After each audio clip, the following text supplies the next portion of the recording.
everyone, it's Erin again, and today I'm here to talk to you about a new TV show that I watched, well, new to me, and it's Riverdale, Season 1.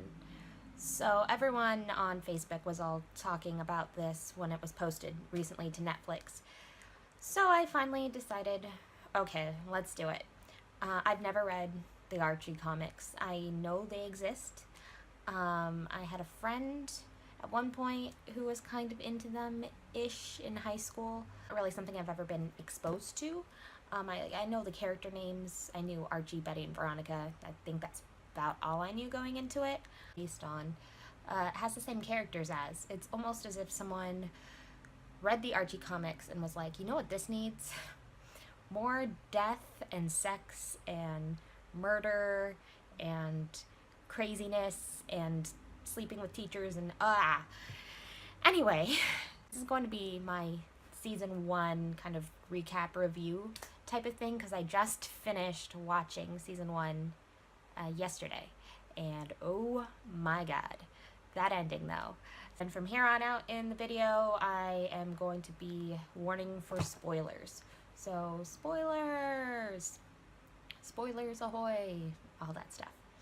First of all, I love that it was only 13 episodes long. I have a problem with a lot of American TV shows where they have a 22 episode season arc, and that's so long. There's so much filler in there. I like that there was only 13 episodes and that they could keep the story really tight. They could keep the pacing really good. They had a really great mystery. Even in this though, there were a few episodes that kind of felt more filler-ish. And when you get to the end of the season and you look back at some of the mystery at the beginning, it feels a bit like, why was this there? And most of what I'm talking about there is Miss Grundy and her and Archie's thing, because it was horrible and I hated it and it was all gross and dumb and stupid and it didn't go anywhere. So it didn't seem to really affect Archie as much as it should have, because, I mean, she was totally taking advantage of him. So anyway, so I like to call this show, like I think I've tweeted about it at least once, as a beautiful train wreck or a beautiful trash, delicious trash. It is shot gorgeously. All the people on it are beautiful, and like the people who make it just have a really good sense of like scenery, cinematography, direction, all of that. It's so pretty to look at, and the story is so ridiculous and so crazy. So that's why I call it a train wreck, because the story is just all over the place, but in a good way.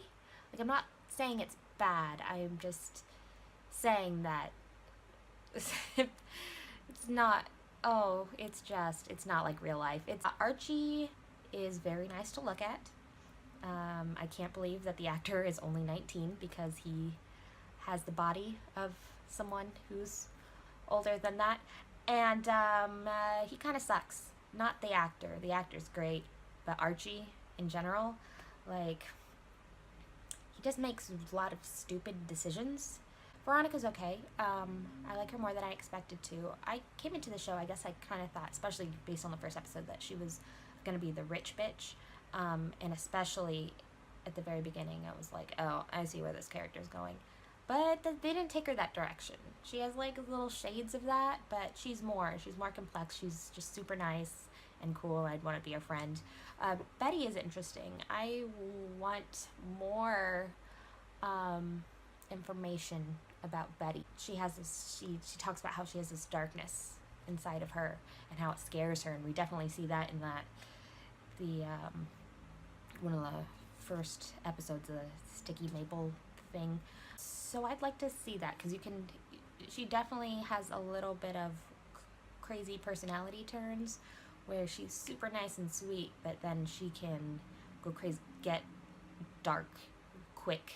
And I mean, her mom has shades of that too. An exploration of the Cooper family in general, because I want to know more about Polly and the mom. The dad can go to hell. I don't care about him. My favorite character, everyone's favorite character, is Jughead.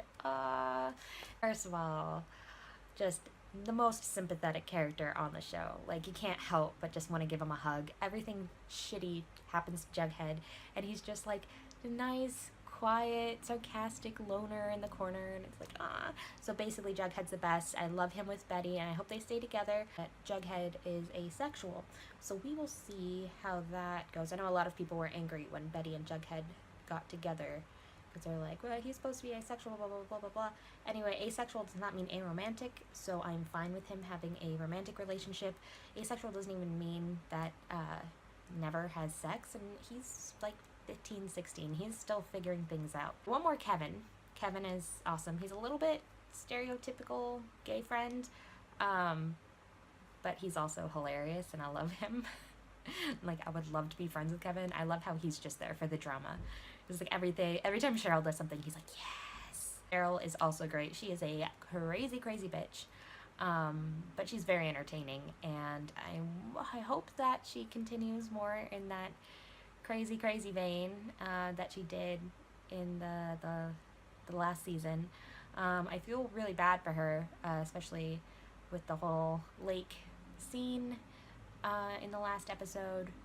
That was so hard to watch, just for her, for Archie, for poor actor who actually broke his hand filming that. The Archie, Betty, Veronica love triangle is stupid, and I know it's like a cornerstone of the comics, but I really hope they don't go there, because first of all, Betty and Jughead, Bughead forever. Just gonna say that.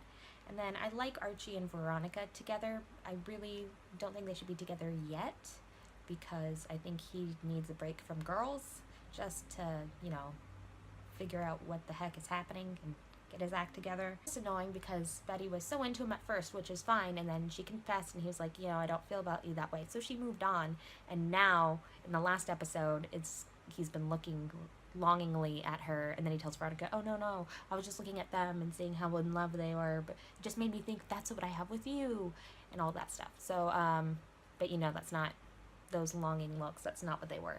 So that's annoying, and I hope that they maybe ease off on that. He has enough to worry about with this poor dad. All adults are terrible. They're just bad. I mean, I like Fred. He makes mistakes. He's probably the least horrible of them all. The Lodges are just bad. I have a suspicion that Hermione had something to do with the act of violence that was anything but random. FP kind of won me over. He's not a great person, but I mean, at least he's doing what he thinks is best for Jughead now. So, I mean, he's not good, but he's not evil. Mr. Cooper can go to hell. Mrs. Cooper, I want to know more. Like, she's a crazy bitch, but I want to know more because I also feel sympathetic towards her. I'm reading my notes right now to see if I left out anything. Things I want to see more of in season 2, or I'm interested to see how they progress, is Polly and the babies. Mrs. Cooper, she had a conversation with FP about their past. It was the party episode, and he said something about, you can take the girl out of Southside or something. So I want to know more about her past, possibly being from the South Side. He mentioned something about a snake, so it's like, was she a serpent? Was her dad, was it part of her family part of the serpents? So I want to learn more about that. I think that could be really interesting. I want to find out about Betty and Polly's brother. I think that could be very interesting. I want to see more about Jughead. I'm so conflicted about this whole South Side thing. On one hand, I'm happy that he's not alone. He has people on his side who are going to be looking out for him, but I don't want him to join a gang because that's not good. I'm worried about what it's going to do with his relationship with Betty. I'm hoping next season we maybe see his mom and Jellybean. Maybe they'll come at some point. So we'll see about that. I want to see more of Kevin, so maybe he can actually be involved in the plot more. And I want more about Josie and the Pussycats. I just wanted to get all my thoughts out about Riverdale because I've enjoyed it so much. I was to the point where I had to tell myself, okay, you can only watch 2 episodes a day, or else I would have just sat there and watched the entire season at once, and I have to sleep and eat and work and stuff, so that wasn't a good idea. But yeah, so I didn't do reaction videos because I'm still trying to figure out my setup situation. I think I've kind of got the lighting figured out. It's a work in progress still. It's gonna take a while for me to get all the kinks out of my video system. But let me know if you like this video. Let me know what you think of Riverdale and what you think is coming in season 2, which is still so far away. Oh my god, October. I will probably be uploading later this week, early next week. I might be trying a react video if I can figure out how to record that. And yeah, so comment, let me know, like, subscribe, follow me on Twitter and Instagram and all this stuff, blah, blah, blah, blah, blah. Okay, see you later, guys.